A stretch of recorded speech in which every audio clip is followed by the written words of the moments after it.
In the name of Father and Son, the Holy Spirit, one God, Amen. Bibu, can you start reading for us from Luke 15, verse 11? Then he said, a certain man had 2 sons, and the younger of them said to his father, Father, give me the portion of goods that falls to me. So he divided to them his livelihood. And not many days after, the younger son gathered all together, journeyed to the far country, and there wasted his possessions with prodigal living. But when he had spent all, there arose a severe famine in that land, and he began to be in want. Then he went and joined himself to a citizen of that country, and he sent him into his fields to feed swine. And he would gladly have filled his stomach with the pods that the swine ate, yet no one gave him anything. But when he came to himself, he said, How many of my father's hired servants have bread enough and to spare, and I perish with hunger? I will arise and go to my father and say to him, Father, I have sinned against heaven and before you, and I am no longer worthy to be called your son. Make me like one of your hired servants. And he arose and came to his father. But when he was still a great way off, his father saw him and had compassion, and ran and fell on his neck and kissed him. And the son said to him, Father, I have sinned against heaven and in your sight, and am no longer worthy to be called your son. But the father said to his servants, Bring out the best robe and put it on him, and put a ring on his finger and sandals on his feet. And bring the fatted calf here and kill it, and let us eat and be merry. For this my son was dead and is alive again. He was lost and is found. And they began to be merry. Now his older son was in the field. And as he saw and drew near to the house, he heard music and dancing. So he called one of the servants and asked what these things meant. And he said to him, Your brother has come, and because he has received him safe and sound, your father has killed the fatted calf. But he was angry and would not go in. Therefore his father came out and pleaded with him. So he answered and said to his father, Lo, these many years I have been serving you. I never transgressed your commandment at any time, and yet you never gave me a young goat, that I might make merry with my friends. But as soon as this son of yours came, who has devoured your livelihood with harlots, you killed the fatted calf for him. And he said to him, Son, you are always with me, and all that I have is yours. It was right that we should make merry and be glad, for your brother was dead and is alive again, and was lost and is found. Glory be to God forever, amen. How many times we study this parable? A lot. Yeah. At least one time per year, correct? Yeah. Like probably more. Yes. And do you think we have anything new to learn in this, or we already know it from A to Z? I think there's always something new to learn. That's what we always say.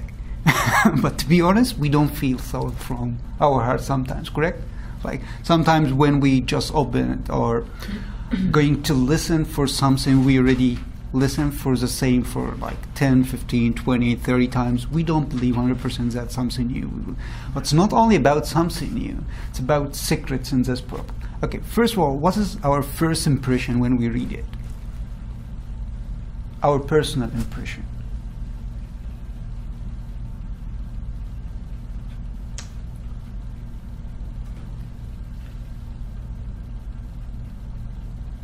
What's the first thing coming to our mind? That it's a story. Yes. But what about the story? It's like, what do you mean? It's just story?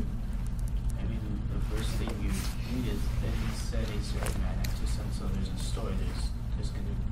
There's a teaching behind it. Okay. But, I mean here, what is your personal impression about it? Oh, my personal. Yes.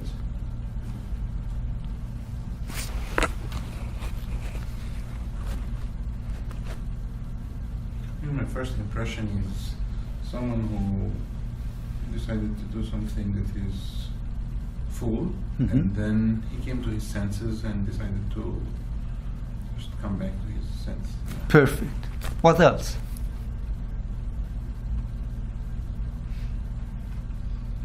And it's a story of forgiveness. Story of forgiveness. What else? It's a person that's denying himself in the beginning and then living in sin, and then, like he said, realizing what he did in his life, and then coming back to his senses and going back to his father's house.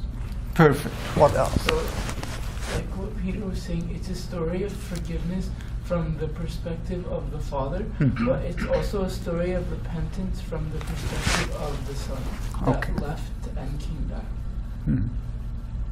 Yes. What else? Anything else? First time I remember I had the chance to speak about this parable was 1995 or 1996. Our church head servants told me that Nagy, next week you will speak to all of us, the general meeting, about the parable of the lost son, and you will take only one point, which is the view of sin. That's it. The view of sin? Yeah, only this point of view. And I remember I take 1 week off from my school. I bring like 50 books, keep reading all of them from A to Z, because I know that I will be standing in front of all of my teachers. And all of them was like serving like at least 20, 30 years. It was a nice journey. I'll tell you a secret about it. Some of our church fathers, they said about this parable, it's a Bible inside the Bible. Actually, another one of church fathers said that if only we have Luke 15 and the parable of the lost son, that's enough. We need nothing more. And today we will try to discover why exactly they said so about this parable. What is very important about this one? What is very special about this parable? Okay, who are the main characters in this parable? The father. And the son that left his father's house. Which son? This one, the younger or the elder? The younger. The younger and the elder. And there's any more characters? Their servants. It mentioned The hired servants or the servants? Is there any someone else? the person that he went to live with. What the Bible call him here? A citizen of The citizen. The citizen. And who else?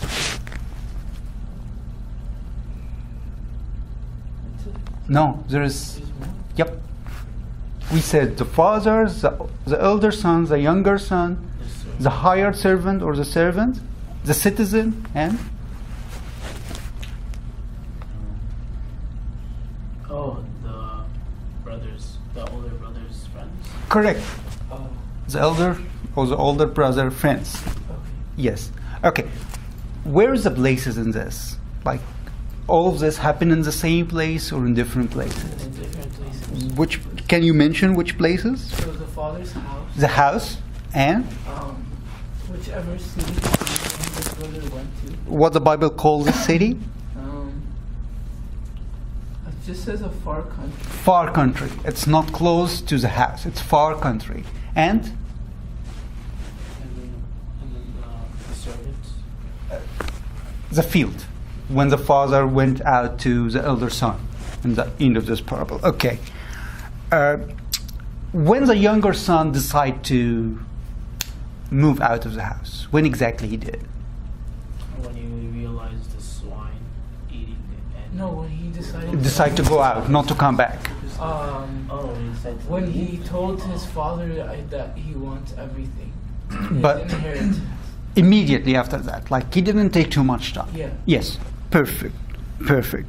And how did the father react with his request? I said, okay, so he just did it. He said, okay. And what he did exactly? He split it in the He middle. gave him the inheritance. He divided his property. Perfect. He divided. It's not only he gave the younger son his portion, but what he did exactly? He divided. But what the Bible mean here by he divided? Like he gave it half and half, or what he did? Probably. Do you know the Jewish law? based on the Bible, the elder son take More? double portion of, yes. That's why you remember when. Say it again. No, that was. There's a blessing that they give to the oldest. That's correct. That's one point. And second, because supposedly he will take care of all the family after his father, include the sisters. That's why, if we remember the story of Jacob and Esau and the fight about who's the elder, it was only about Taking more? yes, inheritance, and who will take the double. And then when he divided his positions, that means he gave the elder son double what he gave to the younger son. Oh. And still, in this case scenario, he keeps some for himself to still live with. Like he's not giving them everything and he just broke. No, he still keeps some money or some positions for himself. Okay.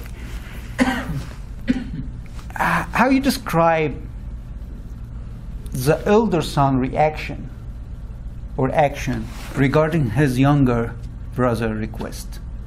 Like when the younger one went to his father and said, "Give me my portion No, of it mine." doesn't describe it in the Bible. Yes. It only says that he was angered after he came. That's on the end. But is the Bible said anything about him in the beginning? He did what? Nothing. Nothing. Absolutely nothing. Okay. If we are in the father place, what we will do? Like, imagine, I know not all of us having kids still, but imagine that your elder son coming to say to you, "Give me." You're younger. Oh, younger. Oh, yeah, sorry. The younger one coming to say to you, "Give me my inheritance." I would say, like, what are you talking about? Are you? Yeah, maybe you'll slap him. Why? Why? What is the message here? When the son telling his father, "Give me my portion of money." Telling him that I don't like living with you. I don't want to live That's a with part you. of it, but I don't need you anymore. I don't need you, and what You're else? not like the things that you have is worth more than the relationship that you have. Perfect. Your money worth more than you, and what else? Yeah, I mean, it's also, inheritance resembles the death of a father. So Yes. it's basically saying you're That's dead what to I them. mean. Yes. Yes. Frankly, you go die today. Don't wait. Why shall I wait you until you die? The best way you do, give me the money or you go die today. I need the money today. I need it now, and I will take it now. How you describe the younger son? By doing this? Selfish. Correct? Okay. At least. Okay. The Bible is saying here, "Then he said." He's talking about whom here? In the first verse, number 11? Oh, Christ. Christ. Because Christ mentioned two different parables before this one. And then he said, a certain man who had two sons, and the younger of them said to his father, "Father, give me the portion of goods that falls to me." So he divided to them his livelihood. And not many days after that, the younger son gathered all together. Is this the same version that you're reading from? Yeah, New King James Version. And not too many days after, the younger son gathered all together, journeyed to far country. Do you think why not after too many days? He already takes the money. He can do whatever he wants now. And why he need to leave the house and go too far, not only like any other city? He doesn't want to have any relationship with his father. Perfect. Why? Do you think why? The Bible didn't tell us exactly why. But think about it. Why a younger son? Like everything he needs in his life, it's there in his father's house. Like whatever he asks will be there for him. Maybe he just wants to feel that he is not under the control of his father. He's just free. Free. He looks for the freedom. He looks for money and freedom. And both of them was a younger son now. That's why he decided, not after too many days, to go to too far city. Then what the Bible is saying that, after that? And there wasted his positions with a prodigal living. What he did? Imagine today, he take all the money and seems that this father was too rich. And he take the money and what he did? He wasted all of it. He spent all of it. He spent all of it. So quickly. He wins the lottery today. After months he broke. Why? Why? Do you think why? Why? What? Why he lose all the money so quickly? He's immature. He's young. Yes. He doesn't really know what he's doing. He acted on selfish thoughts and he thought he can do whatever he wants. And he lost himself in sin and in the life that he decided to live in. Can we imagine what he actually did with his money? He probably everything that was forbidden in his father's house. Yes. He decided to do it. Like, imagine that. He won the lottery and he's so young, out of his father's house. He has the freedom he was dreaming about and he can do everything he wants. What he did. By the way, the Bible didn't say. Just as a prodigal. Correct. That's it. That's what the Bible said. The Bible was so big in the words. In the New International Version, it said he squandered his wealth in wild living. In wild living, yes, yes. But when he had spent all, there arose a severe famine in that land, and he began to be in want. Need. A need or in want. It's different, the version. Yes, Oh, yeah. Yes. Then what happened? The land was dying basically. There was a famine. A famine. And then He became hungry. he became Or hungry, in need or in want. Okay, then he went and joined himself to a citizen. And do you think why the Bible calling him here is citizen, not a man or anything else? Why the Bible called Can I him a just go back a citizen? little bit one verse back? He just said, the Bible said just wild life, right? Or wild living. He didn't mention exactly, but later when The elder son? Yeah. he We said that will he's- come to this because Right. he said he spent your position with a harlot Right. or a prostitute Right. in other So translation. this may give us, idea about what. Oh, why. when we come to this Okay. place, we will discuss it more deeply and see what is this true or not. Right. Then why the Bible here said about this man as a citizen? You know what? It's the rules. Correct. What is the difference between the younger son here and the citizen? the younger son is not a citizen of the Is not a citizen and He doesn't belong there. he doesn't belong. He has no rights. But the other one, he has all the rights. Then of that country, and he sent him into his fields to feed the swine. Okay, we know that Jewish people has nothing to do with swine, correct? Why? They're unclean. They are unclean animals. They cannot touch them. They cannot feed them. They cannot live with them.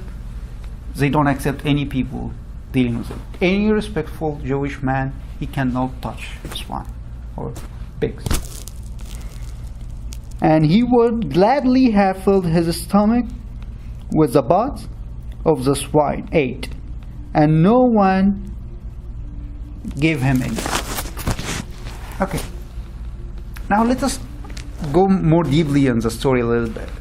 How we describe his situation now. Imagine how he feels. He's desperate. He's desperate and He's broken. broken.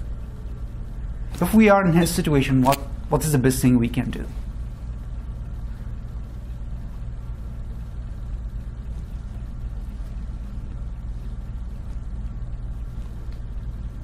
Some people will commit suicide.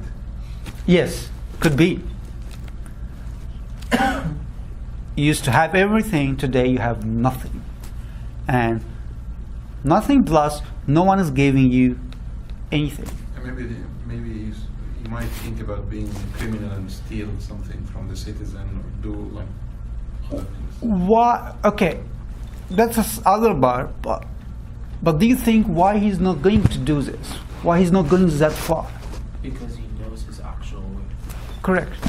He knows from where he's coming. He was a king, a prince in his father's house. He cannot go that much far. Okay. To understand this parable in a much better way, we need to understand the background of the Jewish in the 1st and 2nd century. Do you know, when Jesus is talking about this parable, the Jewish were thinking about something we don't think about it now. Let me tell you what actually happened with any son ask for his inheritance and take it and go and live with the Gentile, because he goes so far. He left the Jewish and goes so far. They have tradition called Talmazah, which means like curse. Do you know in Arabic لما بيقولوا نكسر وراء قلة? Anyone knows this? Yes. Explain it for us. This means that, when you have, for example, someone who is annoying you in this place and he leaves, you're like kind of relieved that he left. So it's as if you're bringing, a bottle? Yeah, something like a bottle, and ceramic bottle, and just break it. This is Arabic, they do like next or break after him. This like ceramic bottle. In Egyptian culture, it's very common, and that you're like aksar wara'ula means when he leave, I will broke a bottle after him. That means I don't want to see him again. I don't want to see his face anymore. But they have this tradition with verse-wise way, like when he comes back, they will meet him with this way. They will break bottles in front of him, and they will not allow him to come to their city again. And they will curse him because he cut himself from the community of the Jewish. And he cannot come back. And they can accept him only as a slave. They cannot accept him to be part of the community anymore. Then when Jesus was telling them this story, they expect what when he comes back? They expected anger and a broken bottle. Yes. And let me tell you something else. The Jewish man cannot run. They consider it shame. To run? Yes. Only the slaves and the servants, they can run. But the Jewish man, the respectful Jewish man, he will never run. He will never show his legs. Because when they run, they pull up their clothes up and they show their leg. That's considered a shame for a Jewish man. That's only to give you a little bit about background about what happened this time. Only his mother can go and can plead for the people and can cry and asking forgiveness for him. And the father stays at home. And if they forgive him, they can come to the father to take his permission to let him come back as a servant, not even as a slave or as a son. That's why when Jesus was telling them this story, they was expecting something like this to be coming out of Jesus. But here's a surprise, will come later. And we didn't even go deeply with this yet. But let's enjoy this part. Okay, what after that what happened? Verse 17. But when he came to himself, he said, "How many of my father's hired servants have bread enough and to spare? And I perish with hunger. I will rise and go to my father, and will say to him, Father, I have sinned against heaven and before you, and am no longer worthy to be called your son. Make me like one of your hired servants. Okay, because sometimes when we read this parable, we are accepting this statement as a bar to his repentance. But the Jewish people in this time, they didn't understand this as a repentance. They understand it as he is committing what he deserved as a result for what he did. Because he knows that when he go back to his father, the maximum he can dream about to be accepted as a servant is not, because I know we have been hearing or listening for a lot of explanation to this parable, but when we go more deeply, we will discover a lot of things we cannot discover it from even the quick read. And then what happened after that? Verse 20. Timo, can you read for us? Yeah, good. Steve. And he arose and came to his father, but when he was still a great way off, his father saw him and had compassion and ran and fell on his neck and kissed him. And then the son said to him, Father, I've sinned against heaven and in your sight, and I'm no longer worthy of you. Perfect. What happened again? Can anyone describe what happened exactly? The father ran. He ran towards Before that. He went back and to go to his father's house. He went back to go to his father's house. Then? His father saw him and ran to him. Okay, but before that, there's, just one word you're missing. He rose. Okay, after he rose and came to his father, but he was still a great way off. He was too far. And what happened? His father saw him. Okay, when Jesus is telling the story now, what the people were thinking? He's still far. What will happen now? He will enter the house. He will enter the village or the house, and the people will. Someone will call the people, oh, here's the younger son, come, bring your bottles. Curse him. Then what the father did? He ran to him. Why? He's trying to let the people, prevent the people from doing that. Yes, he's protecting him. He's protecting him from the people. And what else? Let's give us other indication. While he sailed so far, what the father was doing? He was waiting. Waiting. Every day. Every day. He's waiting him to come back. Sitting, looking far away. And he knows by his heart, he will come. One day he will come. I know, my son, he will come. And no one will harm him. No one will touch him. I'll protect him. Whatever it costs me, I will protect him.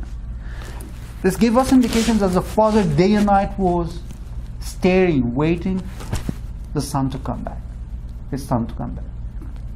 Then, what happened exactly? When he saw him coming from far away? He ran. Ran to him. Then? Huh? He fell on his neck and kissed him. Yeah, but He had compassion. perfect. First he had compassion. And? Compassion, he ran and fell on his neck and kissed him. Okay, So far, the younger son hasn't yet told. nothing. Yeah. And, by the way, how he look like now? He's a mess. Hmm? He's like a mess. Yeah. Describes him as. How he look like, how he smell. Bath. No shower or nothing. He was doing before that? He was The with pigs. pigs. Yes. Doing what? Feeding them. Feeding them and trying to fill his stomach with their food, but no one is giving him. He smells stinky. He looks miserable. And if we just go deeply more, he has no sandal in his feet, because in the next few verses he will tell the servants, just give him sandal. And then what he did, the father, what the father did? Kisses it. I don't think it's only one, like I can't do it. Okay, is the son say anything yet? Nothing. Is it shame for the father to do it? Yes, it's very shameful to run, to show his legs, even to forgive him. It's very shameful in the Jewish community. Very, very shameful. Because this son, he broke the God law. He asked for your death. He take your money, which is the position of the you know, let me tell you something about it. Do you know that the Jews, they cannot sell their land? You know that? You cannot sell your land. But what he did, he liquidized everything. And whoever do something like this, he's not considered from the people of God anymore. He did everything to make him worthy to be outside of the people of God. Then the father now is taking all the shame in himself in order only to protect his son. And there's one weird thing will come after that. Okay, go ahead. And what happened after that?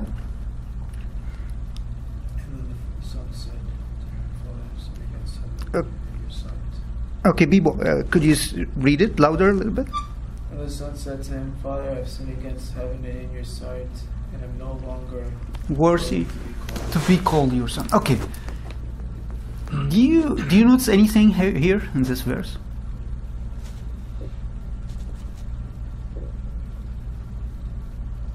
It's a repetition.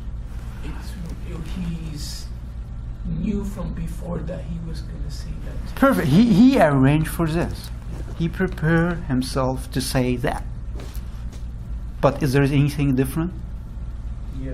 Yeah. The first one was, Father, I have sinned against heaven and before you. I'm no longer worthy to be called your son. Make me like one of your hired servants. Make me like one of your hired servants. And I think all the way he was repeating this, he does not want to forget it, because he just wants to say it. And then when he comes and the father did what he did, then the son, what the son is saying now? He didn't complete it. Yeah, He didn't complete it. He said that, He just stopped at, I'm no longer Father, I have sinned against heaven and in your sight, and I am no longer worthy to be called your son.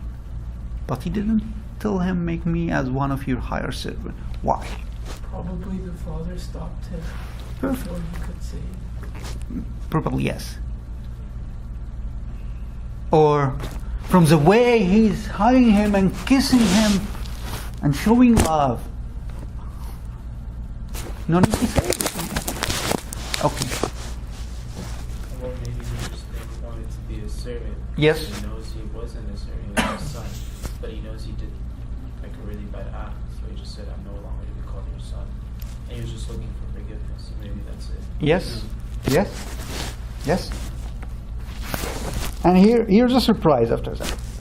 But the father said to his servants, bring out the best robe and put it on him, and put ring on his hand and the sandals on his feet. What he's doing now? He's bringing him back to his position as a son. The fine robe, the ring, and the sandals on his feet. He's bringing him back in his position as a son. And bring the fatted calf here and killed it. And let us eat and be merry. For this is my son who was dead and is alive again, and he was lost and is found. And they began to be married.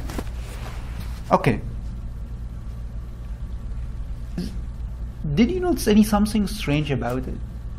Not about what the father doing, but about all this scenario till now.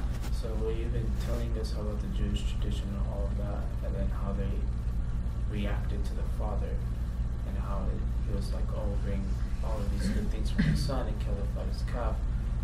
They weren't questioning the father's acts, they just went along with it and accepted the son, and they were all being married, even though from what you're telling us, the Jewish tradition, they should be. But he said here, who is married? It's the father and the servants, which is they have no different will from the father because they are his servant. Wasn't it the whole town as well? Oh, he didn't mention here. The Bible didn't mention it's the whole town or not. But still, it's the father's soul discretionary to accept it or not. It's still. And he was willing to defend his son in front of all the people. But is the father says any single word to his younger son? Nothing. Nothing. No single word. He spoke to who? The servant. To the servant. He didn't speak to him at all. What he did with him? Hugging him, kissing him. Keep kissing him. He didn't even ask. Joy, you sit here, my son. Talk to no one. Talk to no one.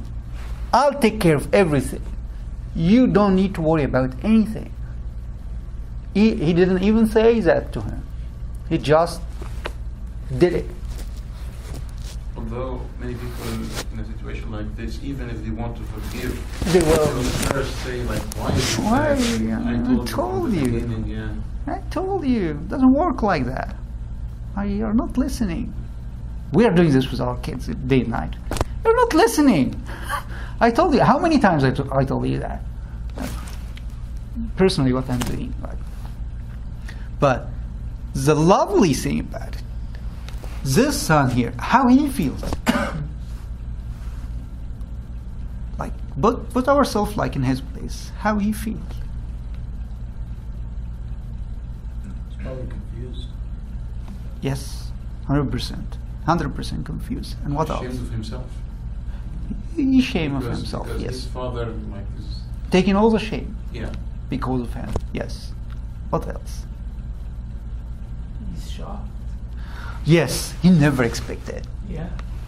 What his expectation? What is his highest expectation when he came back? He's going to be a servant. And Yes, not a slave, a servant. This is the maximum. I arrange my letter. I will be good in saying that. Father, I sin against heaven and you. I'm no longer worth to be your son. Make me as one of your higher servants. Correct? You make a distinct the difference between the word servant and slave. Yeah. Yes, that's what I described in the beginning. Because the Jewish community, they don't accept him even as a servant. We want him to be coming. If he won't come back, he will come as a slave. Slave is a servant. Like No. Slave, servant can be higher servant.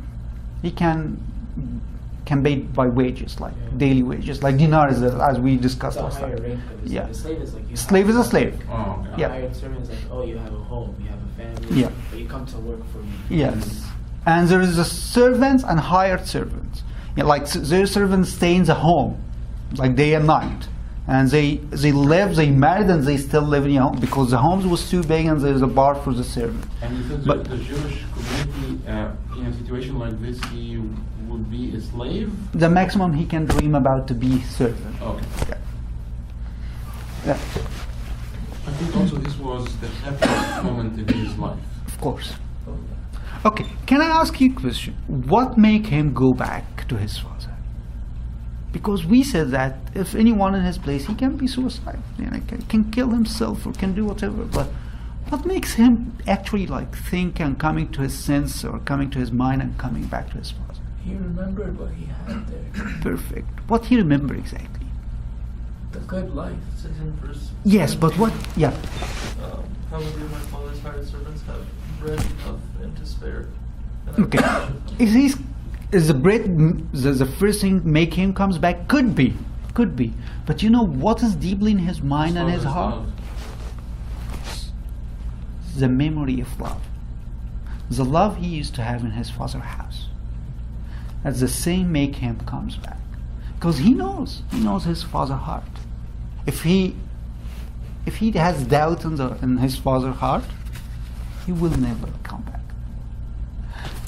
That's why the seed we are putting in our kids, the love we are putting in our service and our kids, even though if they go far, be sure that this seed will bring him back one day. You never know when. But this seed of love, oh my God. Nothing can make the devil angry more than you are planting seed of love in your kids or in your service. So you are essentially saying that maybe our kids will forget the information we are giving to them in the lessons, but they will never forget our love to them. We will come to this part with the elder son. Because, let me tell you something. If Jesus Christ stops this parable here to this part, will be look like lovely thing, correct? But actually he started the parable. He didn't finish it, he just started. We didn't start yet, but we will finish in time, don't worry. Okay, then okay. Then what happened after that? Now his older son was in the field. What the older son is doing now?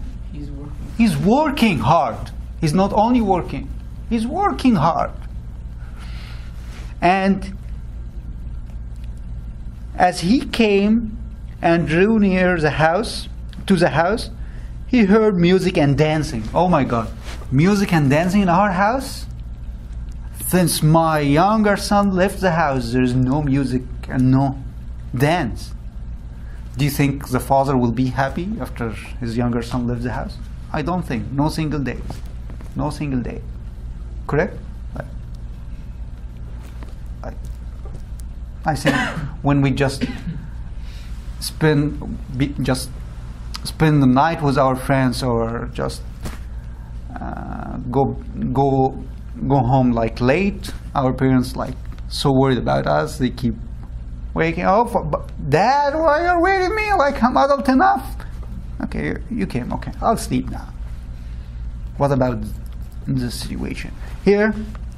So he called one of the servants and asked what these things meant. And he said to him, your brother has came, and because he has received him safe and sound, your father has killed the fatted calf. Okay. First, we said that what the elder son action regarding the younger son request in the beginning was nothing. By the Jewish law or the Jewish tradition in the 1st and 2nd century, when this parable, actually Jesus says this parable, the elder son has all the right to stop his brother from such act. And he can just reject it. He said, no. You stay in your place. You are not supposed to ask such request. By doing this, you are doing a big mistake against our father. But he did nothing. And then when the father divided his position, he said nothing. He take his position. And he said, the Bible said, he didn't do anything. And what's happening here? When his brother come and he's asking, and they told him, your brother came safe, your father make a big party for him, what he did? He got upset. Upset. Not only upset, he got angry. Why? He's trying to go. The Bible will say what? Come, see. But he was angry and would not go in. He refused to go in the house. He says what? Outside. Okay. Therefore his father came out. Okay. There's another thing. The father carries the shame for the second time. Because the father is not supposed to, our community now, our way of thinking is totally different than this time. It's totally different. The father came out and pleaded with him. He started, oh my son, please. He's carry the elder son's shame now. He used to carry the younger son's shame. He's doing the same with the elder son. So he answered and said to his father, Lo, these many years I have been serving you. And in another translation, I have been slaving for you. Okay. How do you describe the relationship between him and his father from this words? Not a good one. Not a good one. And? There was no love. It was just, I'm serving. Perfect. He was not a son. He was what? A A servant. In other translation, he was just a slave. He was thinking toward his father as a master. And he is a higher servant or slave. He's a son. He's the elder son. He's the one who will carry the father's name. But also you can think of it as because he is the elder son, he is carrying the father's name. I'm serving you because one day I will be taking everything in a sense. So it doesn't necessarily mean he was a servant. He was just already acting in the response. He was already acting as the father while the father was living. That could be right if the coming verse is in different shape. But when we go down a little bit and see what he said, no. He was living as a slave inside his father's house. Because he said, I never disobeyed your orders, so I'm always taking the orders from you and... Well, yeah, exactly. Because he never did, he never disobeyed his orders. Exactly, he's learning from the father because he has this responsibility once his father passes that he is the father's right hand man, and the right hand man, he's constantly learning. He's constantly obeying the orders. He's not going to be like the younger servant, or the younger son who's foolish. The elder son, he's wise. He's smart. He's not going to disobey. That's absolutely true, and this was his main problem. We will discover it a little bit. And what he said, I have been serving you, and I never transgress your commandment at any time. Not a single time. Not a single time. Whatever you said, I do. I always follow your commandment. Not a single time. He's a good guy. Correct? He's the best man ever. Okay? Then. And yet, you never gave me a young goat that I might make merry with my friends. Okay. What do you think about it? He's comparing the fatted calf to the young goat. The young goat. Yeah. Not valuable. Yeah. You can, it's a baby. You can make more baby goats. It's not a problem. Yeah. How you describe this? How you see it? He's jealous of the other brother. He's very jealous. And not only about jealousy here, but still, you will find something more. He hopes that he can spend time with his friends and be merry and do the same thing. Where is his joy? He doesn't have joy. His joy is in going with his friends. Perfect. His joy with his friends, not inside the father's house. He has the same attitude like the younger son. But the younger son was having more encourage, say it loud.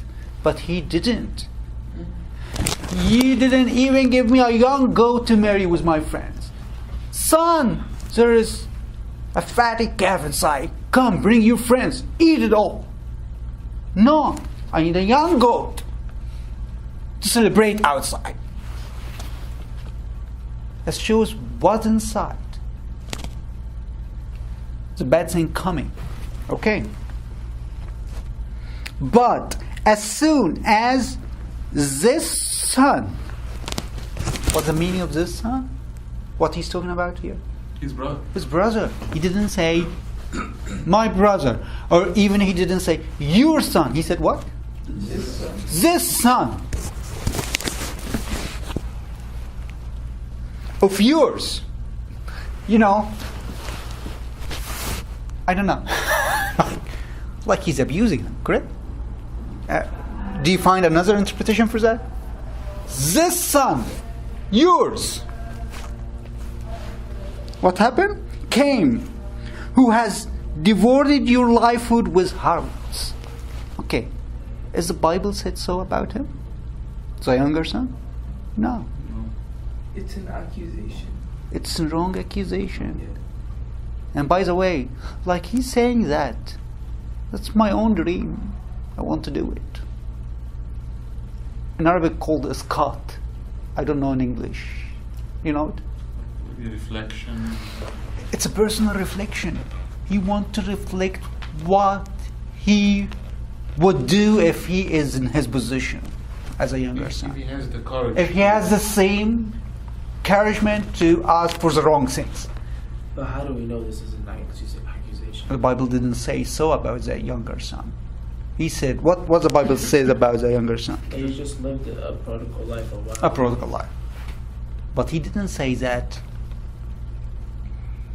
he devoured your livelihood with a harlot. It's still a possibility. But the Bible didn't say so. Sure. Let me continue. The sad thing coming more. Okay. You killed the fatted calf for him.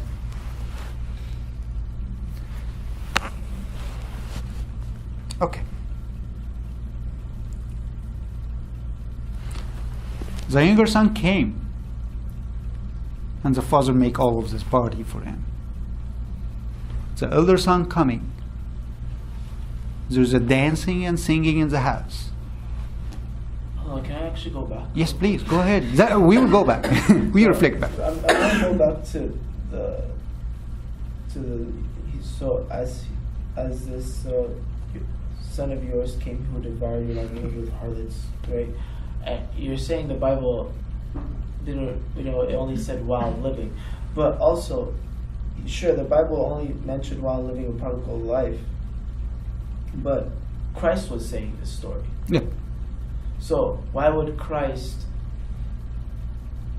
have the son accuse him of such? Because he wants to raise a point here. So it's not like that's not how he lived. It's just Yes, it is. Yes, it is. It's definitely a wrong accusation. It's what he was thinking about him. It's not what he know by heart about him.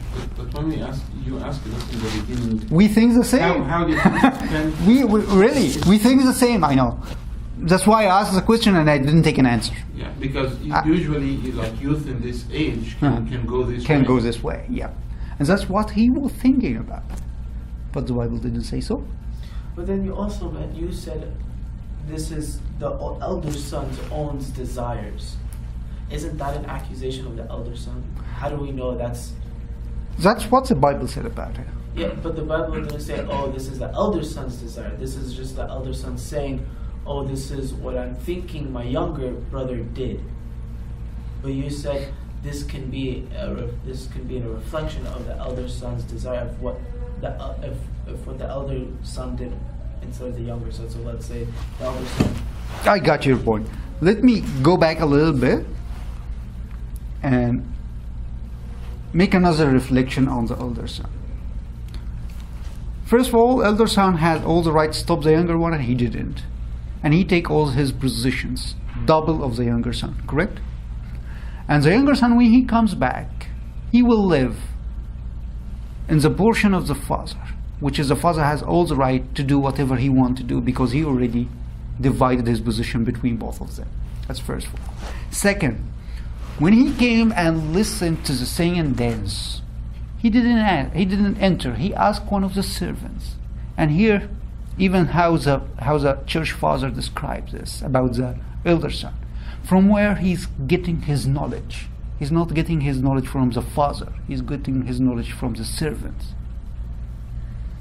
And he didn't want to go inside the house. He isolated himself from the father love again. He was living with the father from the beginning as a servant. He never felt like a son. And he was full of jealousy, as he said, toward his younger son. He was asking for a younger goat to joy and marry outside with his friends. However, there is a fatty calf inside, and he can bring his friends inside the house, and he didn't. That's all give indications about self-righteousness. Son, he think about himself as he is the best son ever, and he deserve everything as a result of his acts, which is not correct, because he was living with all of his father's love as a slave. And by the way, he can slaughter all the calves he wants. He owned everything. This was the elder's choice, though, to live this way. Yes. It wasn't because the father made it. Yes. It was the elder Definitely. deciding 100% to yes. and have this type of relationship. 100% yes. That's why the father of the church, all of them, no single one, doubted. Both are lost. Yeah. Both are lost sons. But the sad thing, the Bible said about the younger one, he came back. But he didn't say the elder one comes back. The story ends here. The father is so kind. What he said. And he said to him, son, you are always with me. See how he described it in very, very, very nice way. And all that I have is yours. Son, you are always with me. All what I have is yours. You own everything. Absolutely, your brother owns nothing. He owns nothing. Then, it was right, and he's teaching him what is the right. It was right not to judge your brother, not to reject him, not to talk to him as this son, yours. He's saying, it was right that you should make merry and be glad for your brother. He's telling him it is your, not this son, yours. No, he's your brother. You accepted, you rejected, he is your brother. Was dead and is alive again, and was lost and is found. I just have a Yes. So remember, this is, I think, this is my opinion. This is a parable which is probably a fictitious story. It's not a real story, probably. So accordingly, I think whether the elder son is actually having these bad desires or not, but at the end he is still not forgiving the other son, not accepting the other son. This is why he's another lost son. So whether what we are trying to understand from the story, from like between the lines, is true or not, but at the end he is still a lost son. Yeah. And I mean, this parable shows us two lost ways. It's right. the lost of the actual desire of the flesh and the worldly lusts and all that, and then also shows us the desires of our hearts and how evil or crooked we can be. And it teaches us both ways to learn from it. It's not just because when people read the prodigal son, they just it's the younger one. It's just I'm living in lust or drunk or harlots or whatever. But in reality, it's also your heart towards people and the compassion. And if we compare between the sinner and the self-righteousness, I think both are sinners. And it's more easier to the actual sinner, or what we call actual sinner, to come back to God rather than the self-righteousness one. Because the sinner, he knows that he's doing wrong, but the self-righteousness, he never knows that. He said, I'm okay. And that's personal thing, I think. One of the reasons this young son left the house was his elder brother. One of the reasons. Because the father cannot be any reason for them to leave the house. Sometimes the self-righteousness people forcing other people to commit more sin. And it's very sad because we can live with God, saving all the commandments, doing no mistakes, and we still outside of His love. We are not sons. We are living as slaves. This is not an invitation to break the rules. Of course not. This is not an invitation to break the God commandments. Of course not. But to live with Him as a father, to have a relationship with Him as a father, not as a master, giving us some commandments we need to follow, otherwise He will throw us in hell. And if we want to call this parable another name, what do you think we should call it? Rather than the lost son? Lost sons. The lost sons, or? The good son. The good son? The clever, the wise son. The wise son? He decided to... What else? Try to just come up with another name. Forgiving father. Forgiving father. I call it the good father. Actually, this parable is telling us about two lost sons and a good father for both of them. He loves them equally. He has no partiality. He went out and carries the shame for the younger son, and he still carries the shame for the elder son. He loves his younger son. He loves his elder son. He accepts his younger son because he needs acceptance. He gave him no single word, and he speaks all the words to the elder son. He himself thinks that he need no words. Like, if you come to the elder son, he said, I don't want anyone to talk to me. I know everything. One last thing about this. We already finished. Why God giving us commandments? Because the younger son was looking to the commandments as a tide for his freedom, correct? It's against his freedom. And the elder son was looking for the commandments as a law he should follow to deserve to be the best. Correct? What is the actual reason for the commandments? Because sometimes we don't know why there is a commandments. The commandments is to keep you safe, in a sense, keeping your borders. Perfect. But not only about borders.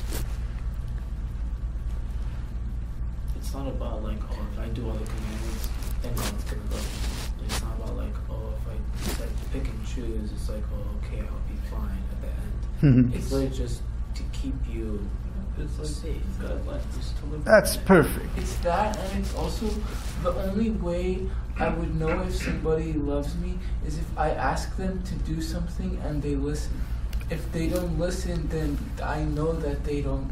Yes, but somehow God is not giving us the commandments for this reason. Because he when He gave us something, it's for us, for our benefits, not only to show Him something He does not know, or He was saying something.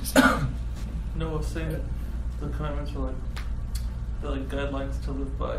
They're not. It is a guideline, You know, but basically it's a life saver. It's to save our life with God. Like, if we had the chance one time to study Genesis chapter 1, we'll love it. Why God is giving us commandment? He knows that we will break it. And this is a big debate. Also, people keep asking all these questions since the first century, or no, since the beginning of the world until He comes back. But what is telling us here? It's to save the life. And both of them was looking to the commandments in different way. That's why both of them couldn't obey the spiritual law, couldn't live with their father as actual father. One was knowing father as someone taking his freedom, which is the younger one, and the elder one was living with the father through some laws only, some commandments, but he has no personal relationship with him. He knows nothing about his heart and his will. He knows everything about his commandments.